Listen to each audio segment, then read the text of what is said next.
Journal for Fulton County. We're here today to provide an update about a death that occurred recently as a result of an animal attack. You're going to hear first from Chairman Rob Pitts and then from Fulton County Police Chief Wade Yates. And then after they're done, we'll take a couple of questions. Go ahead, Mr. Chairman. All right, good afternoon, everyone, and thank you so much for joining us this afternoon. Let me start by saying in Fulton County, we love our animals. You've heard me say that before. The fact is some 75% plus of every household in Fulton County has at least one pet. I'd always say, though, that with pet ownership, in particular dog ownership, there's some responsibility that goes along with that.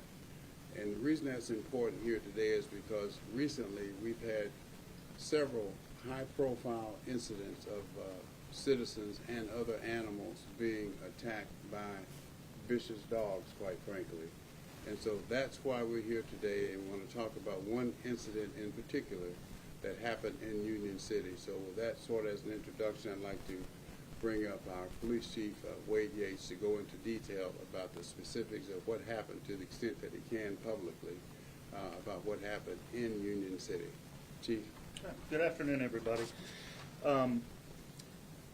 Miss Wen was attacked, we presume, by a group of dogs.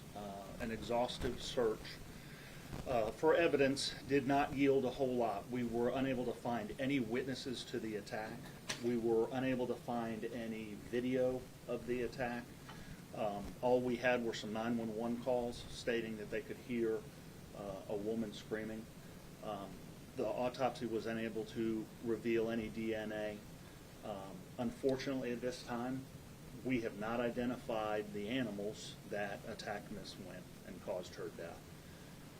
I will be open for some questions later. We have released the report, the investigative report, in detail. It's got all the detective supplements, and all your questions can be answered in there. But again, unfortunately, we're not going to be able to make any charges in this case or identify which animals were the attackers. Chairman? Just real quick, Yeah. before, I think Chairman Pitts had a couple more things he wanted to say before. Yeah, and because of this, we're making some changes internally, and that the key change is that our police department will now be more actively involved in animal control. We have a contract with a company called Lifeline. That contract is in existence, and I think there's a couple more years or so to run on that contract. It'll be rebid. But in the meantime, though, our police department is going to be much more involved in monitoring that contract. But no matter what our police department does, they can only do so much. That's why I go back to the fact that it is the responsibility of the pet owners. The dog owners are going to have to be more responsible. They cannot allow their pets, their loving pets, as they would refer to them, to roam around neighborhoods, not on a leash, no muzzles, just as they see fit, because that is what happened in the cases that I referred to. So that's one of the major changes that we're making going forward. So we'll take a few questions. Thank you. And Chairman, if you don't mind, I just would like to clarify that the Fulton County Animal Services personnel who are responsible for reporting to incidents will be under the leadership of the Fulton County Police Department starting later this year. So that was one thing we want to make sure to share with you all. We can take a few questions, and I'll try to get them to the... I directed the question to Chief first, please. Chief, last week we learned that a police officer who was sent to respond to the call of the dog attack diverted to another call, and as a result of that, the response time to the scene was approximately 30 minutes, 27 to 30 minutes. You can confirm that he's been terminated. Has there been any action taken against any other employees with Lifeline, with Animal Shelter, in addition to the officer?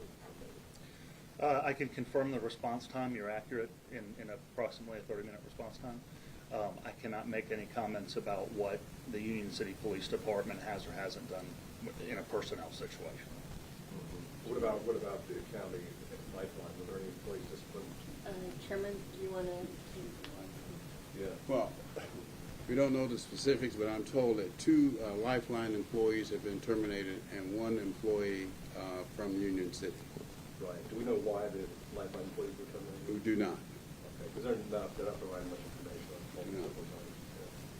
Yeah. So do you believe this attack was preventable in any way, or again, I guess you can't respond. Yeah, it's real hard to answer a hypothetical like that, and it's hard to say that we can prevent anything.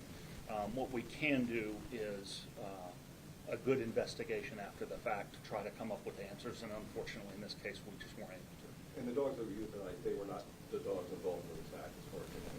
We can't identify which dogs attacked Miss Wynn, or if it was a dog. You know, we were unable to. There were 0 witnesses to this. There was no video to this. All we had was someone calling the police saying, "I hear a woman screaming." You called twice, actually. Yeah. Okay, thank you, Chief. You won't. Chief, if you could just speak to the, I don't know, chain of command is the right word, but what should have happened in this case? Because, you know, we see in this report that no DNA evidence was able to be collected. Lifeline didn't tell the department about it for a little bit. I mean, how do you wish this would have played out from that first call? Well, I think what we're going to see going forward when the police department has a larger role in that is an immediate notification so we can begin the investigation on scene as it happens. And then the problem, like you said, about the DNA wouldn't exist because we would have been notified about it immediately. And then, you know, and it seems from the report that you wanted to be, or the department wanted to be notified about this much sooner. Was there any reporting or chain of command broken when it comes to notifying you guys of what happened, or was it just not up to standard, but not necessarily something that was a broken chain of command? They're a contractor, and so there is no chain of command with that. We manage the contract. The easiest way for us that we felt to manage it going forward was direct management of us taking over that role and not using them for that specific role anymore.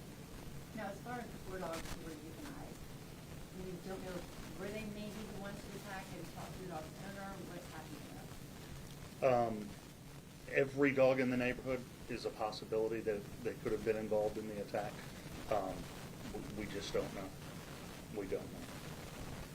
And just to clarify, I know you said you're taking over, becoming more involved. Is Lifeline still going to be used in any capacity? Yes, they're going to continue to run the shelter. But you're going to be more directly involved in cases involving cruelty or cases involving attack? Absolutely. Absolutely. So can you verify for me whose dogs these 4 dogs which were euthanized? Where did they come from? They live at a residence nearby where the attack happened. I think we can take one more question real quick. Anyone else? Is there any message for the family? You know, this is a family now who may not ever know, you know, certainly for sure how exactly their loved one died. We're heartbroken, and I wish I could provide them answers. We did speak to the family prior to making this release and told them everything we know and answered all their questions, but she's not going to be back, and my heart breaks for them. Is this case closed? Yes, ma'am. Thank you, Chief. Thank you, everyone.